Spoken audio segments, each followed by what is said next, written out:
नमस्कार, मी प्रतीक्षा. आवाज इंडिया मराठीमध्ये आपल्या सर्वांचं स्वागत आहे.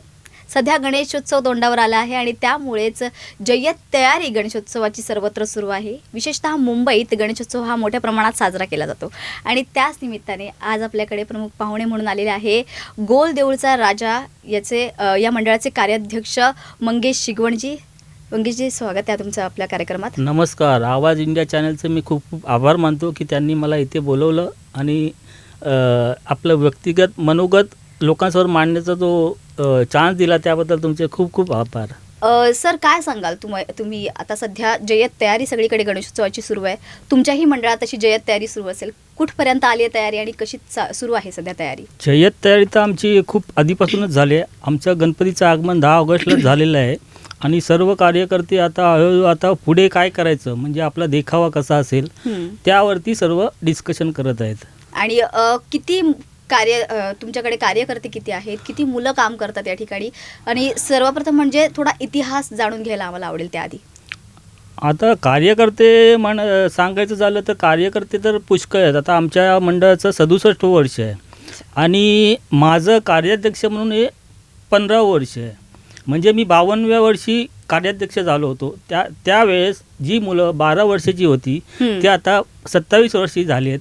त्यांना सर्व नॉलेज आलेलं आहे. म्हणजे आम्ही काय केलं आधी ते त्यांना सर्व म्हणजे कसं काय बारकाईने ते बघत असतात आमच्याकडे आणि त्या हिशोबाने ते सुद्धा आता व्यवस्थितपणे ते सर्व बाजू सांभाळतात.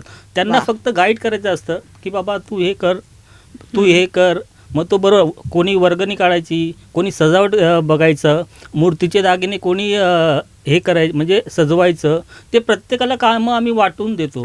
जसं म्हणजे आता आपलं हे करायचं, आपलं डेकोरेशन करायचं आहे तर थीम कोणती घ्यायची त्याविषयी चर्चा करून मग जो पर्टिक्युलर आमचे कार्यकर्ते म्हणजे एकदम सक्षम आहेत ना, एवढं टॅलेंट आहे ना त्यांच्याकडे.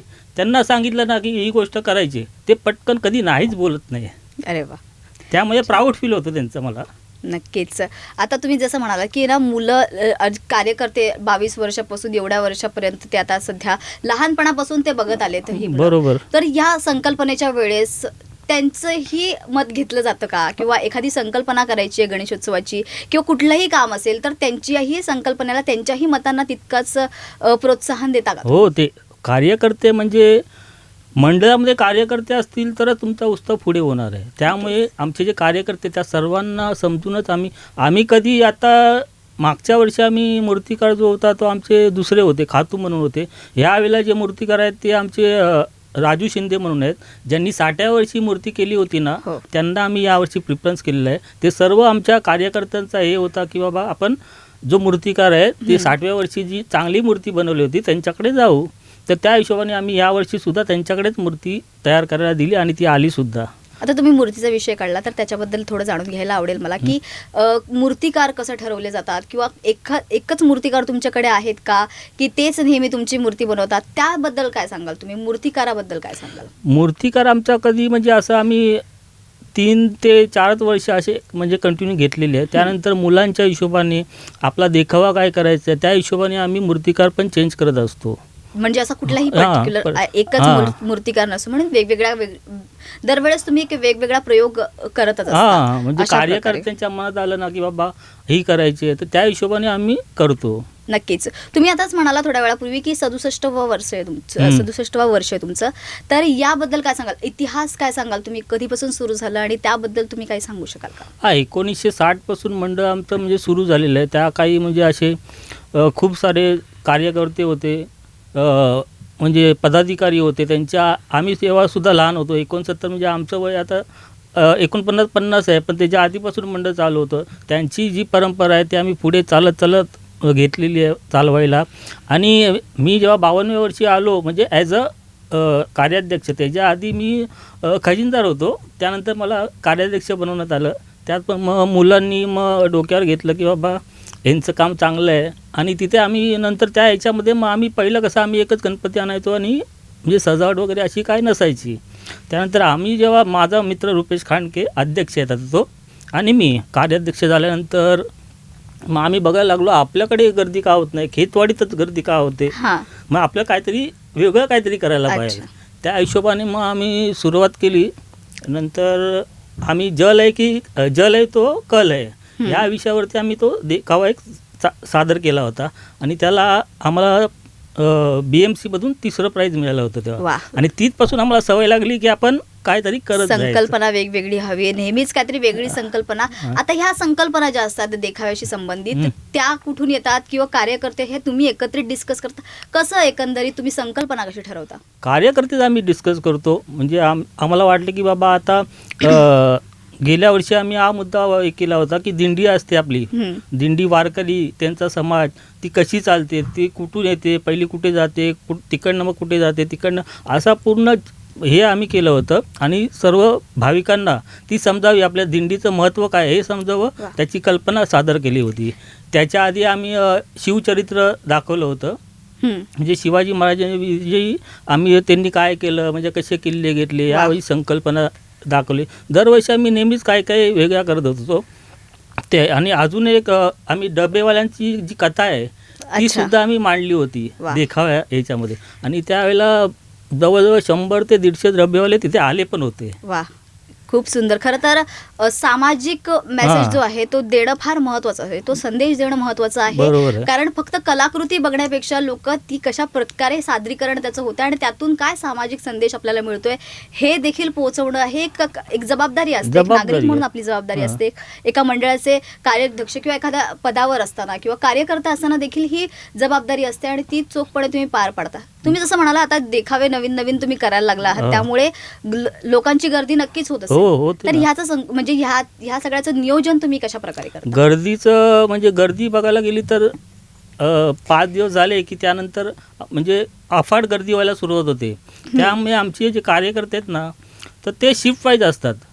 सकाळी कोणी बसायचं, रात्री कोणी रात्री तर एकदम 5 वाजेपर्यंत कोणी हलतच नाही. साधारण किती लोक असतील, मॅनपॉवर किती लागते तुम्हाला? आता माझ्याकडे 100 कार्यकर्ते आहेत. 100 कार्यकर्ते आणि प्रत्येकाला अशी वाटून दिलेली काम आहेत आणि ते बिनधास्तपणे करतात ते लोक. कुठली तुम्हाला अडथळा त्याच्यामध्ये येत काहीच नाही.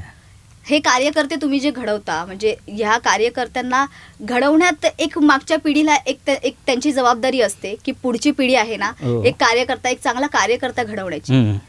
तुम्ही ती जबाबदारी कशी पार पाडता? कार्यकर्ते घडवायचे नसतात, ते आपोआप घडतच असतात. आमच्यावर काम करताना ते शिकलेच असतील बाबा काय करायचं काय नाही करायचं, त्यामुळे एवढं काय हे होत नाही. पण आता मुलं जरा जास्तच हे झाले, स्मार्ट आहेत सर्व. कोणाला काही सांगायची गरज नाही, त्यांना फक्त सांगा तू हे काम कर, ते करतात आणि खूप अभिमान वाटतं. नक्कीच. तुम्ही जे म्हणालात की कार्यकर्त्यांबद्दल, आता एक कार्यकर्ता घडवणं ही महत्त्वाचं असतं. ही आपल्या मागच्या पिढीची जबाबदारी असते की पुढच्या पिढीत एक चांगलं कार्यकर्ता किंवा हे मंडळ टिकवण्यासाठी ह्याच परंपरा जपण्यासाठी कसा एक कार्यकर्ता चांगला घडेल यासाठी तुम्ही प्रयत्न करता का? तुम्ही कसे प्रयत्न करता ते सांगा. आम्ही प्रयत्न करण्याची म्हणजे काय गरजच वाटत नाही. कारण कसं आहे, जे काम त्यांना दिलं आहे ते काम बघत शिकत हळूहळू ते अवगत होतं त्यांना आणि आपोआप त्यांच्यामधला कार्यकर्ता तो जागा होतो. फक्त आपण त्यांना काय हे करायचं असं डायरेक्शन द्यायचं असं की बाबा तू असं कर, तू तसं कर. त्यांनी एकदा ते काम केलं मग कार्यकर्ता घडवण्याची काहीच गरज वाटत नाही आणि ते आपोआप घडले जातात. अनेक संकल्पना अजूनपर्यंत केल्या असतील तुम्ही, त्यापैकी आठवणीतली असलेली एक संकल्पना किंवा तो एक गणेशोत्सव, तो वर्षाचा गणेशोत्सव माझ्या आठवणीतला आहे किंवा कुठलीही एखादी आठवण तुम्ही गणेशोत्सवाची सांगू शकाल का आम्हाला? मला वाटतं की आम्ही जो जल आहे तो कल आहे हा जो विषय मांडला होता ना त्या वर्षी आम्हाला जवळजवळ 7 पारितोषिकं भेटली होती. वा. BMCचं 3ऱ्या क्रमांकाचं अख्ख्या म्हणजे आपल्या मुंबईमध्ये 3ऱ्या क्रमांकाचं भेटलं होतं. रोटरी क्लब ते क्लबचं एक भेटलं होतं. अखिल कुंभारवाड्याचं सुद्धा भेटलं होतं. अशी मिळून एकाच वर्षी आम्हाला 7 पारितोषिकं भेटली होती आणि तो खूपच आनंदाचा सण होता माझ्यासाठी.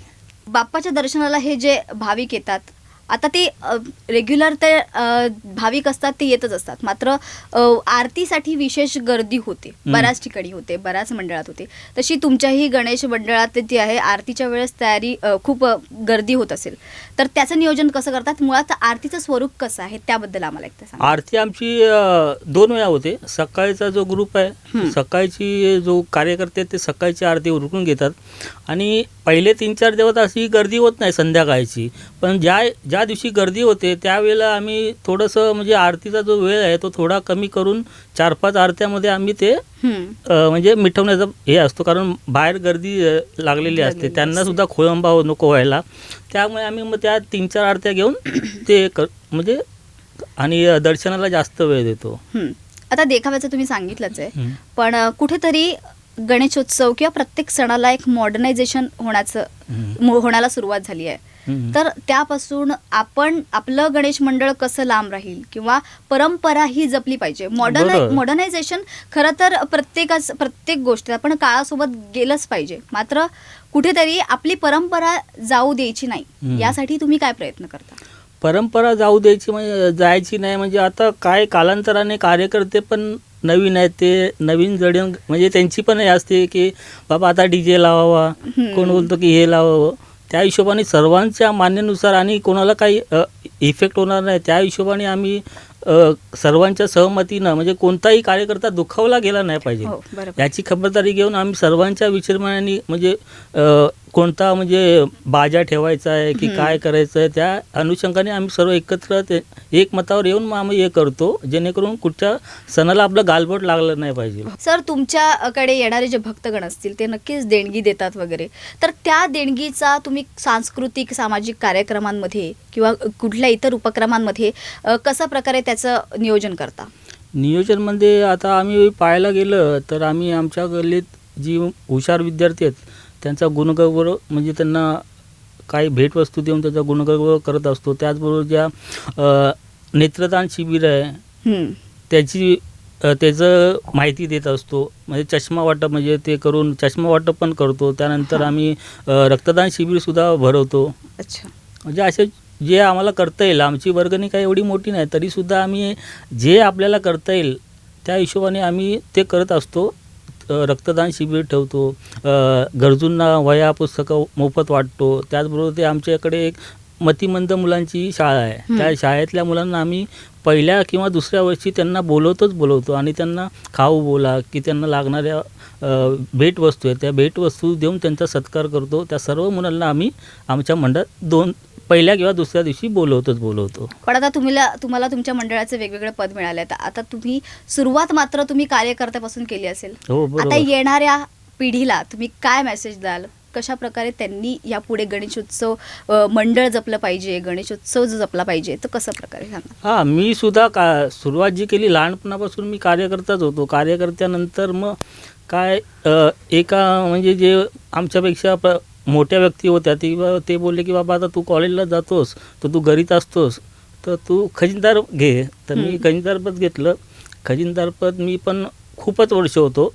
त्यानंतर मग डायरेक्ट मला त्यांनी कार्याध्यक्ष बनवलं आणि 52व्या वर्षी, आणि तिथपासून मी काम करतो आहे. आणि आमच्या कार्यकर्त्यांना पण तेच सांगत असतो, पहिल्यांदाच तू अध्यक्ष होणार नाहीस, पहिल्यांदाच तू सेक्रेटरी होणार नाही, तुला काहीतरी करायचं आहे, दाखवायचं आहे की मी करू शकतो, केलं आहे, त्यामुळे त्याची बढती आपोआप होणारच आहे. आणि आम्ही पण आता काय 2-3 वर्ष आहे त्यानंतर आम्ही पण खालच्या मार्गाला जाणार आहे. नक्की. आता तुम्ही आलात आणि आम्हाला वेळ दिलास त्यासाठी तुमचं खूप खूप धन्यवाद. तुर्तास आपण इथेच थांबत आहोत, मात्र पुन्हा भेटूया नवीन गणेश मंडळाच्या नवीन कार्याध्यक्ष, सरचिटणीस, अनेक मंडळांच्या अध्यक्षांशी आणि त्यांच्या नियोजनाबद्दल देखील जाणून घेऊया. तोपर्यंत आपण इथेच थांबूया. पाहत रहा आवाज इंडिया मराठी.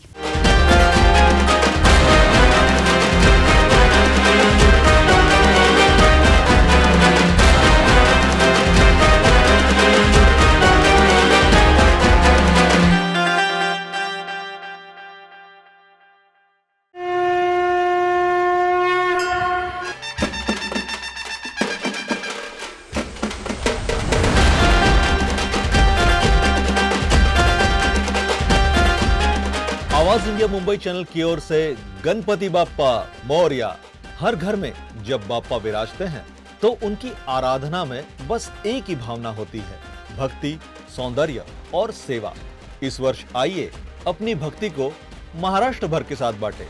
आवाज इंडिया टीवी लाया है घर घर बाप्पा घर घर सजावट कॉन्टेस्ट। चाहे आपका घर हो या मोहल्ले का मंडल, अगर आपने बप्पा के लिए सजाए हैं कुछ खास तो बस उसका वीडियो हमें भेजिए। सर्वश्रेष्ठ सजावट करने वाले को मिलेगा आवाज इंडिया की तरफ से सम्मान और आकर्षक पुरस्कार। तो आज ही भेजिए अपने गणपति डेकोरेशन का वीडियो।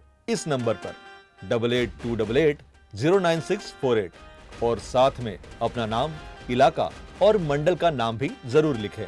आपका वीडियो दिखेगा आवाज इंडिया मुंबई चैनल पर और हो सकता है अगला विजेता आप ही बने। सिर्फ यही नहीं, हम आपके प्यारे बप्पा के आगमन से लेकर विसर्जन तक की पूरी यात्रा को अपने आवाज इंडिया टीवी चैनल पर 24/7 दिखाएंगे। तो देर किस बात की है, गणेशोत्सव 2025 में बनिए मुंबई की भक्ति सजावट की पहचान। आवाज इंडिया मुंबई, आपकी आवाज आपके बप्पा के साथ।